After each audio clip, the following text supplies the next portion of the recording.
welcome to another episode of Pretty Brilliant. If you're new to me, my name is Brittany Nicole. I'm a neurolinguistics expert. I study the relationship between language, the nervous system, and behavior. And on this channel, we talk about reprogramming your mind to level up your life. I think it's interesting whenever I make content on TikTok about energy.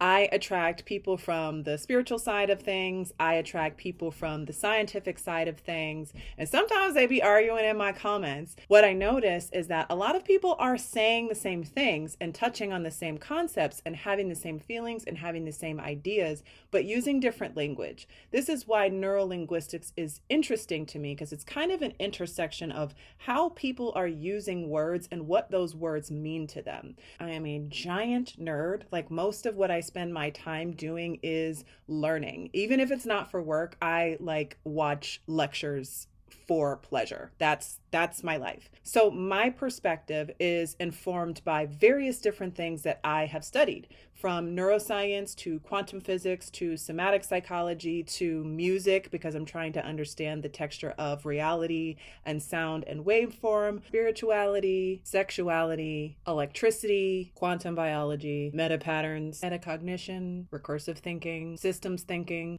I could honestly keep going. But my point is, my perspective is cultivated and alchemized, and this is the synthesis of what I understand so far. And at the end of the day, all of the research that I do, all of the thinking that I do, nothing stands out to me as truth until it resonates in my body. All of that to say, listen to what I'm saying, notice what makes sense to you, notice what resonates with you, because ultimately when it comes to understanding energy, you have to do that with your body. Before we get into the specifics of energetic dynamics, I want to paint a really detailed picture of what energy is and what is happening in your mind and your body when you are sending and receiving energy. This is your nervous system. Your nervous system is what attaches you to reality, because it allows you to express what's inside of you and to experience what is outside of you. Energy in is where you experience energy. I like to think of experiencing energy as wearing it. This is how you sense information from your environment and your internal state. From a nervous system perspective, this is called afferent, or arriving information, because it goes from the body to the brain. A good example of energy in is what you're doing right now. By participating with this video, by listening to it, watching it, processing the information that I'm sharing, you are taking energy in. You might even notice your body respond to certain things I say. If something resonates as true, it might open you or feel like a gut drop or an unlock. If something resonates as untrue, it might feel irritating. You suddenly want to turn the video off and have nothing to do with me. That's you taking energy in with your mind, your body, your entire being, and having the experience of receiving what I'm giving you. Now let's talk about the next position, energy out. Energy out is where you express energy. You literally express it outside of you. From a nervous system perspective, this is called efferent, or exiting information, because it goes from the brain to the body and outward. A good example of energy out is what you're doing for me. By paying attention to my video, I receive your energy. Even though we're not in the same space right now, by expressing your energy out in the form of attention and interacting with this video, you are having an effect on my world and my YouTube channel. Just so you know, this is what I look like when I'm doing my voiceovers. Hi! So we are having an energetic exchange right now. When you look at energetic exchanges from that perspective of energy in and energy out, it actually gives you a template to decode lots of dynamics very simply. If you understand arithmetic, you understand energetic equations. I'm going to break down 4 energetic exchanges so you can see how energy moves between 2 nervous systems. Starting with a balanced energetic trade. A balanced trade looks like having a therapist or a coach, for example, and you are trading resources. The therapist or the coach is using their energy to regulate your nervous system, help you organize your thoughts, and help you organize your feelings. And that costs them energy, so they do experience energetic depletion, but the resource they gain is your money. So this is a balanced exchange. Then there's the positive energetic exchange. This is what happens between two nervous systems who have the skills, are willing, and are able to regulate each other. When there's mutual emotional maturity and compatible mental health, the relationship is like an energetic plant that feeds you both. Examples of mutual co-regulation are bouncing ideas off of one another, asking for or offering a hug when needed, talking through difficulties together, offering practical support, and yes, mutually wanted sex can be co-regulating too. Then there's negative energy dynamics. Now, this is tricky because when you think of negative dynamics, your mind might immediately think of toxic or bad relationships. But energy math is not story. It's not about whether the relationship is good or bad. The context of the relationship can play out in a myriad of ways while the energy exchange remains the same. Negative energy is literally the loss of energy. It's negative because it has been subtracted from the source. So if you have caretaking roles like taking care of children or taking care of elderly parents or doing some type of care work, you are in a more frequent state of depletion and you need to supplement that with self-care or co-regulation from other sources. Now let's take a look at one more negative energy dynamic, and I want you to take a good look at this, okay? Because this is the relationship we tend to lie to ourselves about. This is a dynamic where one person expects to be centered and one person is doing the centering. This is the equation of people pleasing. And if you've ever found yourself in a dynamic with a person who was draining, that's what's happening on an energetic level. You are pouring your attention out, your energy out. This is taxing on your nervous system, and you are quite literally being drained of your energetic resources. And this shows up in your body and in your life. It shows up as tiredness, overstimulation, burnout, depression, autoimmune disorders, brain fog, and usually you end up being so tired that you can't even sleep because your neurotransmitters and your hormones are unbalanced. In this type of dynamic, there is a subconscious program running in the back of both of your minds that makes the energetic exchange possible. You believe you don't have the right to center yourself, and they believe they have the right to be centered.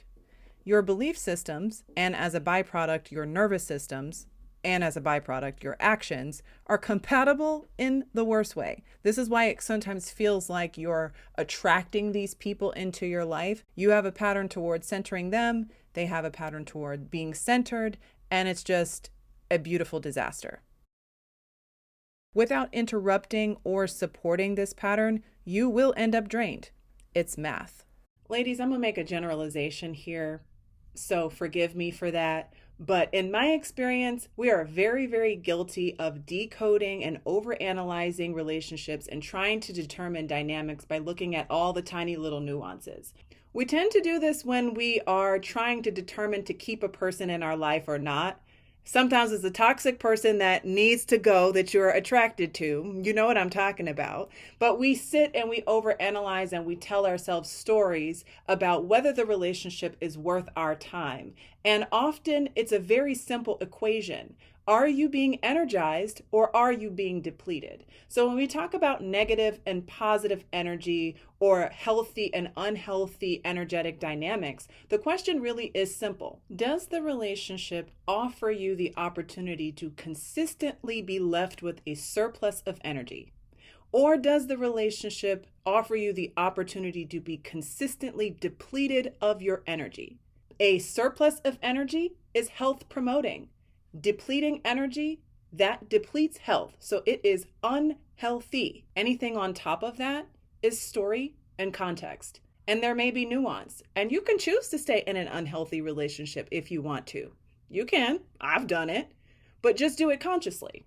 Don't kid yourself into thinking that a relationship that's leaving you constantly depleted is having no effect on your life, because it is depleting your energy. It is moving you toward being less healthy, period. Now, realistically, not everybody in our life is in perfect mental, emotional, and physical health. If you're in a situation where there are obstacles preventing you from getting out of a relationship that's draining you, or let's say you're in a caretaking role, maybe you're taking care of parents or you're taking care of children, you're going to need to find ways to balance your nervous system. You're going to have to either develop the tools yourself for the time being, or you're going to have to outsource your co-regulation. So if you're in any type of dynamic where co-regulation is not possible or co-regulation is minimal, you are going to need that, or you are going to burn out. I want to talk about therapy and coaching for a second, because one of the reasons why having a therapist or a coach or joining a support group is so effective, or can be so effective, is because you get the benefit of co-regulation without having to do anything. When you have a therapist or you have a coach, they are there to listen, to help you regulate your nervous system, to help you organize your thoughts and your emotions, and there's no emotional labor required on your end. I'm gonna take this a layer deeper. I didn't think I was gonna go here, but I'm gonna do this. There are these unconscious beliefs that we have inherited as women that say that our job is to be a caretaker and a nurturer and a supporter. And if that's who you are truly, there is nothing wrong with that. But ask yourself this question: are you someone who identifies as a caretaker and a nurturer and a supporter, and also feeling burned out and time poor and like you don't have time for yourself? Ask yourself, am I nurturing everyone but me? Then ask yourself why. Why are you doing that? Because it is a path to depletion. It is a path to burnout. And if you are watching this video, I am wagering that you have experienced or are experiencing burnout, which is why you're trying to solve this problem. The gospel truth is, the best way to navigate an unhealthy energetic dynamic is to get rid of it. But you already know that. So the second best way to navigate an unhealthy dynamic is to figure out why you want to keep it. What are you getting from it? How is it benefiting you in ways that you don't really want to admit to yourself? That's where your power really is. If you're navigating an unhealthy dynamic and trying to figure out how to make things work, instead of turning your attention out into the relationship, turn your attention into yourself. Turn your energy into yourself and ask yourself why you're tolerating this. And not rhetorically, actually, why are you tolerating this? Because once you figure that out, then you can find other ways to meet that need that might not be this relationship that's draining you. If you came here wanting a list of things to do and say to your toxic best friend or your toxic ex, I'm so sorry. I'm a tough love girly. So these are your options. You can stay and be burnt out and drained. You can stay and try to prevent being burnt out and drained by resourcing yourself, or you can let it go. Don't feel like that's not a choice that you can make, because you always have choice. The feeling of not having choice is an illusion. And even if you don't believe that, just remember what I'm saying.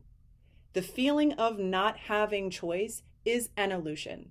You may not know what choice to make. You may not know how to make the choice. But as soon as you tell your brain you don't have a choice, it stops looking for one. So don't tell yourself that you have to do and have to entertain and have to engage with these relationships that are draining you, because you don't. This is something I get really passionate about, because I was in a situation which was very emotionally, energetically, spiritually, physically, sexually, all of the above, unhealthy. And I felt like I had to stay because that's what I was told. And because it's what I was told, it's what I believed. And nobody told me, you don't have to. In fact, I was told, you do have to. And because I wasn't yet in the seat of my own power, and I wasn't yet in a place where I had a sense of internal authority, other people telling me that I had to do it was my truth. So I want to tell you, you are the authority of your life. You get to author your life, and you get to be the authority of your life. Nobody else can do that for you. Nobody else lives in your skin. Nobody else lives in your bones. You get to decide for your life. TED Talk over. Before we wrap up, I have two things that I want to share with you. One is a resource that I've just created. This is my digital library called the $1 Million Mindset Library. It's completely free, and it has courses and journals and trainings, and I will be adding to the future any resources that I think of that would be helpful and useful. So there's a link in the description box below. Get access to the $1 Million Mindset Library. Also, I am getting ready to open my mastermind group, so I'm including a link to the waitlist if you are interested in working with me in a small group setting. You can sign up for the waitlist and get notified when the enrollment begins. All right, guys, that's all I have for this episode of Pretty Brilliant. Thank you so much for watching, and I'll see you next time.